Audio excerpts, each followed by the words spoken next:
ഓം ശാന്തി.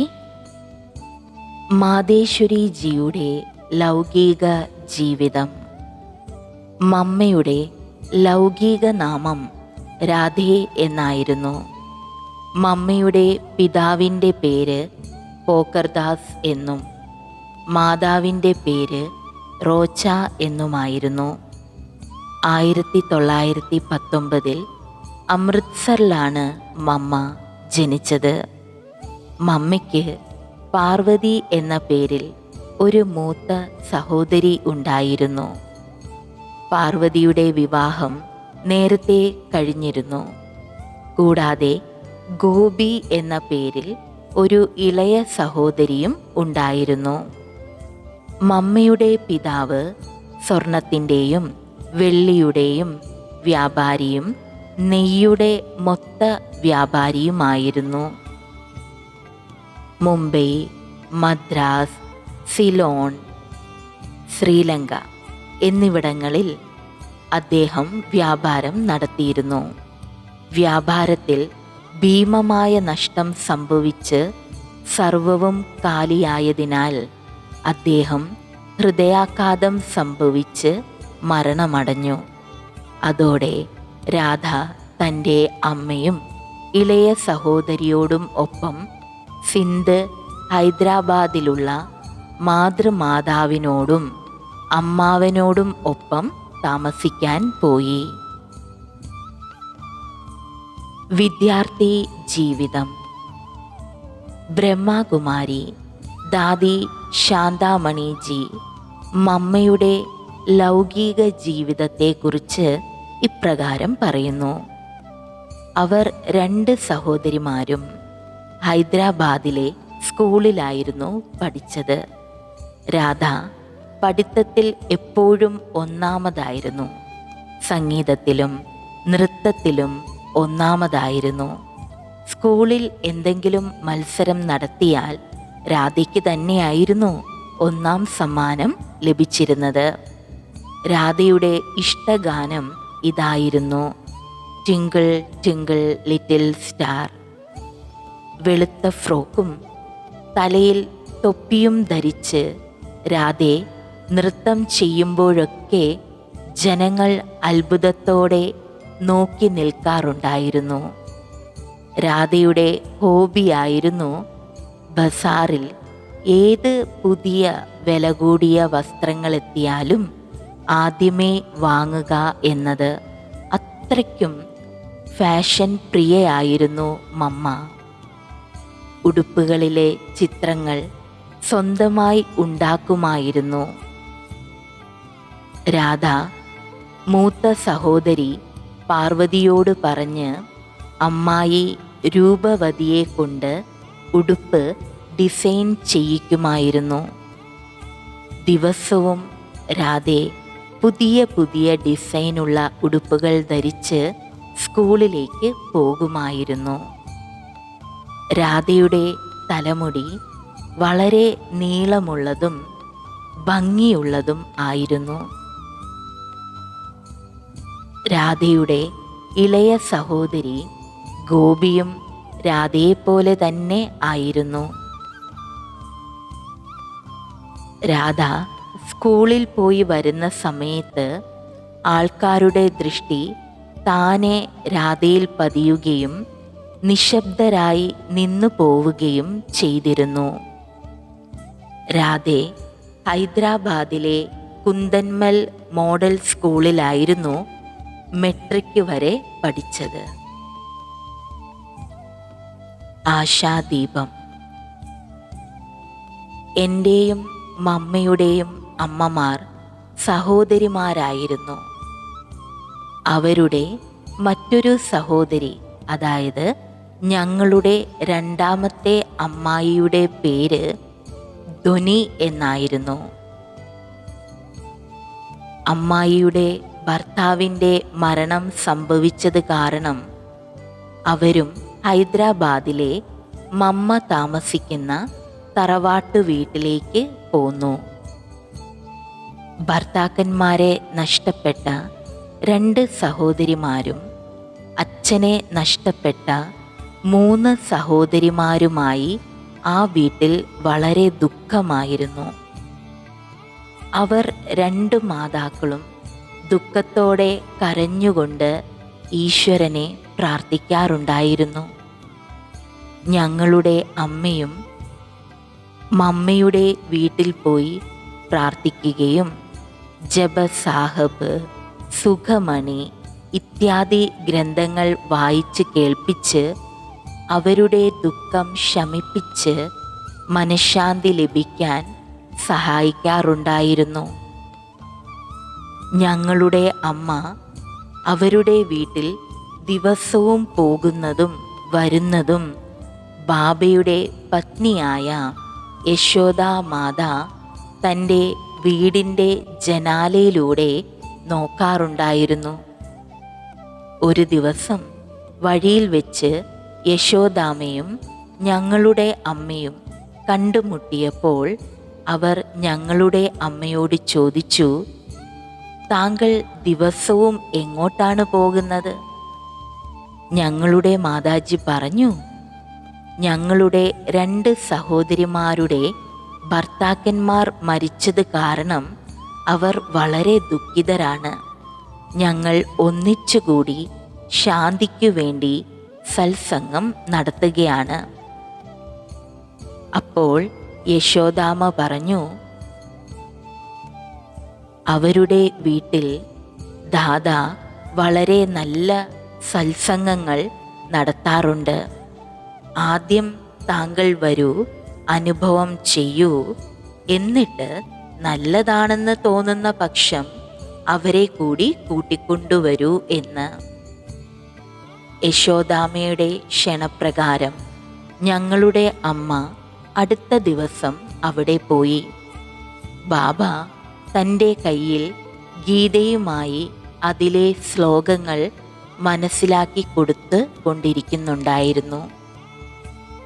ഗീതയുടെ അടുത്ത അധ്യായത്തിൽ ആത്മാവ് അമരനാണ്, അവിനാശിയാണ്, ആത്മാവിന് മരണമില്ല, ആത്മാവ് പഴയ ശരീരം ഉപേക്ഷിച്ച് പുതിയ ശരീരം എടുക്കുന്നു, അതിനാൽ കരയേണ്ട കാര്യമില്ല, ഇതെല്ലാം ആത്മാവിൻ്റെ കളിയാണ് എന്നിങ്ങനെയുള്ള സർവജ്ഞാനവും ഉണ്ടായിരുന്നു. ബാബ സത്സംഗം തുടങ്ങുമ്പോഴും അവസാനിക്കുമ്പോഴും ഓം എന്ന് ചൊല്ലുമായിരുന്നു. ഓം ധ്വനി കേൾക്കുമ്പോൾ തന്നെ എല്ലാവർക്കും ശരീരത്തിൽ നിന്ന് വേറിടുന്ന അനുഭവം ഉണ്ടാകുമായിരുന്നു. ഇപ്രകാരം ഞങ്ങളുടെ അമ്മയ്ക്ക് അനുഭവം തോന്നിയതിനാൽ അടുത്ത ദിവസം 2 സഹോദരിമാരെയും കൂട്ടി ബാബയുടെ അടുത്തേക്ക് പോയി. ബാബയിൽ നിന്ന് ആത്മാവിൻ്റെ പൂർണ്ണ ജ്ഞാനം കേട്ട് ശരീരത്തിൽ നിന്ന് വേറിടുന്ന അനുഭവം ചെയ്ത ശേഷം ഈ ദുഃഖിതരായ മാതാക്കൾ വളരെ സന്തുഷ്ടരായി. സത്സംഗം കഴിഞ്ഞ് വീട്ടിൽ തിരിച്ചു വന്ന തൻ്റെ അമ്മയുടെയും അമ്മായിയുടെയും സന്തോഷം നിറഞ്ഞ മുഖം കണ്ട് രാധയ്ക്ക് വളരെ ആശ്ചര്യം തോന്നി. രാധ അവരോട് ചോദിച്ചു, ഇന്നലെ വരെ താങ്കൾ 2 പേരും വളരെയധികം കരഞ്ഞിരുന്നു, ഇന്നാണെങ്കിലോ മുഖം സന്തുഷ്ടവും വിടർന്നതുമാണ്. താങ്കൾക്ക് അവിടുന്ന് എന്താണ് കിട്ടിയത്? അപ്പോൾ മമ്മയുടെ അമ്മ പറഞ്ഞു, ഞങ്ങൾ ബാബയുടെ അടുത്ത് പോയിരുന്നു. അദ്ദേഹം ഗീത വളരെ നന്നായി മനസ്സിലാക്കി തന്നു. നീയും സ്കൂളിൽ ഗീത പഠിക്കുന്നുണ്ടാകുമല്ലോ, നീയും വരൂ, കേട്ട ശേഷം ഞങ്ങൾക്കു കൂടി അതിൻ്റെ അർത്ഥം മനസ്സിലാക്കി തരൂ. ഇപ്രകാരം രാധയെയും കൂട്ടി അടുത്ത ദിവസം സത്സംഗത്തിന് കൊണ്ടുപോയി. രാധയെ കണ്ട നിമിഷം ബാബയ്ക്ക് ഇങ്ങനെ തോന്നി, ഇവൾ എൻ്റെ അവകാശി കുട്ടിയാണ്. മാത്രമല്ല രാധയ്ക്കും ഇങ്ങനെ അനുഭവം വന്നു, ഇതെൻ്റെ വളരെ കാലം മുമ്പ് വേർപെട്ടുപോയ അതേ പിതാവാണ് എന്ന്. അനന്തരം ബാബ ലൗകിക രീതിയിൽ മോളെ നീ എന്ത് ചെയ്യുന്നു, എങ്ങനെയുണ്ട് എന്നൊക്കെ മമ്മയോട് ചോദിച്ചറിഞ്ഞു. തീരുമാനത്തിന് ഒരു നിമിഷം. രാധയ്ക്ക് അപ്പോൾ 17 വയസ്സായിരുന്നു. വീട്ടിൽ രാധയുടെ കല്യാണത്തിന് ആലോചന തുടങ്ങിയിരുന്നു. ഒരു ദിവസം ബാബ രാധയോട് ചോദിച്ചു, രാധേ, നിനക്ക് പീതാംബരധാരിയെ വിവാഹം കഴിക്കണോ, അതോ സൂട്ട് ബൂട്ടുകാരനെ വേണോ?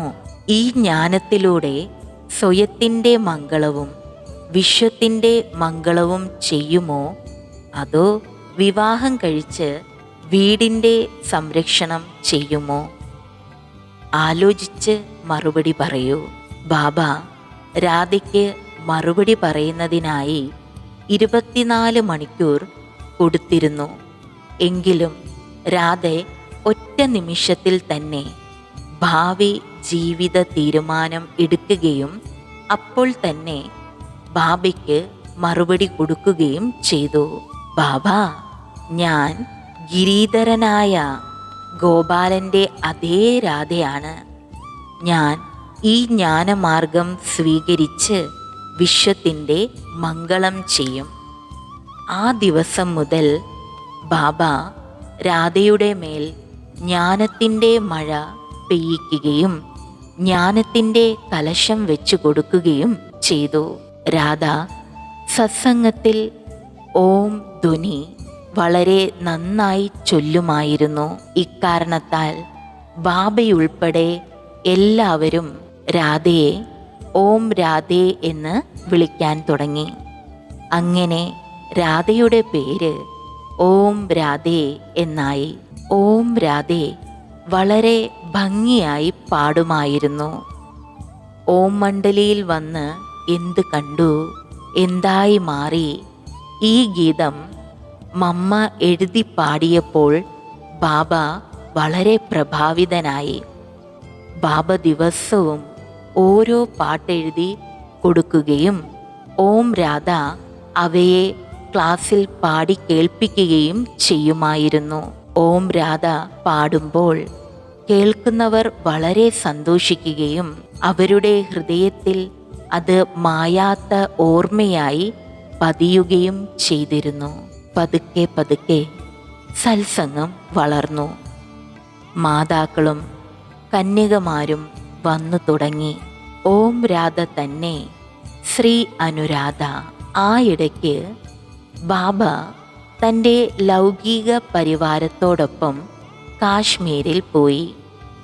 അവിടെ നിന്ന് ബാബ ദിവസവും ഓം രാധയുടെയും സഹോദരിമാരുടെയും പേരിൽ കത്തുകൾ അയച്ചിരുന്നു. ആരുടെ പേരിലാണോ കത്തുകൾ വരുന്നത്, ആ സഹോദരിമാർ ആ കത്തുകൾ സത്സംഗത്തിൽ വായിച്ച് കേൾപ്പിച്ചിരുന്നു. സത്സംഗം വീണ്ടും അഭിവൃദ്ധി പ്രാപിക്കാൻ തുടങ്ങി. ഒരു ദിവസം ഓം രാധയുടെ ഇളയ സഹോദരി ക്ലാസ്സിൽ ഇരിക്കുകയായിരുന്നു. അവർക്ക് ശ്രീകൃഷ്ണന്റെ സാക്ഷാത്കാരം ലഭിക്കുകയും എഴുന്നേറ്റ് നൃത്തം ചെയ്യാനും തുടങ്ങി. സത്സംഗത്തിൽ ഇതായിരുന്നു ആദ്യത്തെ സാക്ഷാത്കാരം. ഇതിനുശേഷം സത്സംഗത്തിൽ വന്നിരുന്ന മറ്റ് സഹോദരിമാർക്കു കൂടി സാക്ഷാത്കാരം ലഭിക്കുകയുണ്ടായി. ബാബ കാശ്മീരിൽ നിന്ന് തിരിച്ചു വന്നപ്പോൾ അദ്ദേഹത്തെ കണ്ടതും ഗോപിക്ക് ശ്രീകൃഷ്ണനെ കണ്ടതുപോലെ തോന്നി. ഓം രാധയെ ശ്രീ രാധയെ കണ്ടതുപോലെ തോന്നുകയും രണ്ടുപേരും ചേർന്ന് രാസലീല ആടാനും തുടങ്ങി. ദിവ്യദൃഷ്ടിയുടെ കളി അഥവാ പാർട്ട് അപ്പോഴാണ് തുറക്കപ്പെട്ടത്. അനന്തരം അവിടെ വരുന്നവരെല്ലാം ധ്യാനത്തിൽ പോയി ശ്രീകൃഷ്ണൻ, ശ്രീ രാധ, ശ്രീനാരായണൻ, ശ്രീലക്ഷ്മിമാരെ ദർശിച്ച് അവരോടൊപ്പം രാസലീല നടത്തിയിരുന്നു. അപ്പോൾ ബാബയുടെ മുഖാരവിന്ദത്തിൽ നിന്നും പവിത്രതയുടെ കാര്യം പുറത്തു വന്നു. ബാബ പറഞ്ഞു, കുട്ടികളെ, ശ്രീകൃഷ്ണന്റെ രാജധാനി വൈകുണ്ഠത്തിൽ പോകണമെങ്കിൽ നിങ്ങൾ പവിത്രമായി മാറണം. കന്യകമാരായിരുന്നവർക്ക് പ്രശ്നം ഒന്നും ഉണ്ടായില്ല.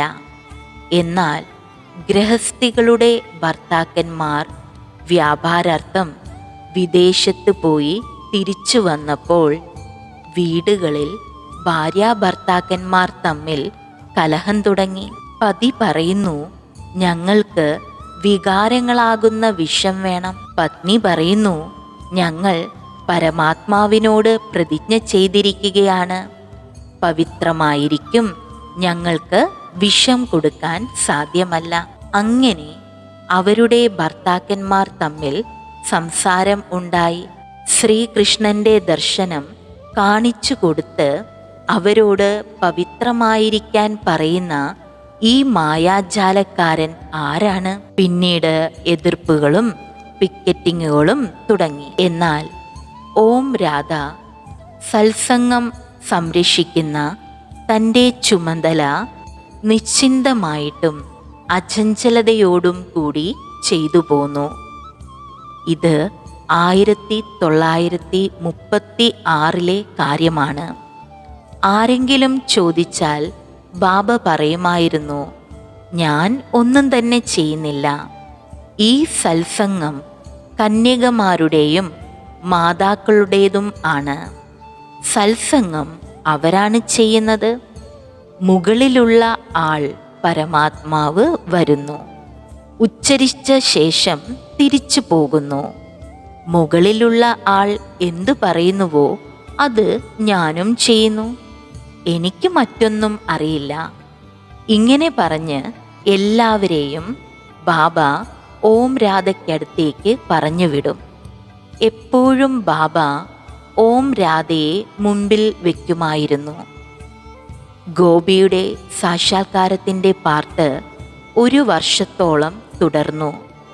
പിന്നീട് ഗോപിക്ക് ടൈഫോയിഡ് വന്ന് ഹൈദരാബാദിൽ വെച്ച് ശരീരം ഉപേക്ഷിച്ചു. അപ്പോൾ സത്സംഗത്തിൽ വന്ന എല്ലാ മാതാക്കളെയും കന്യകമാരെയും ബാബ ശ്മശാനത്തിലേക്ക് അയച്ചിരുന്നു. സിന്ധിൻ്റെ ചരിത്രത്തിൽ ഇതാദ്യമായിട്ടായിരുന്നു.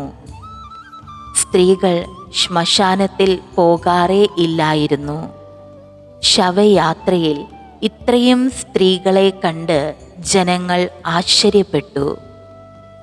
ഗോപിയുടെ ശരീരത്തിന് തീ കൊളുത്തിയത് ഓം രാധ തന്നെയായിരുന്നു.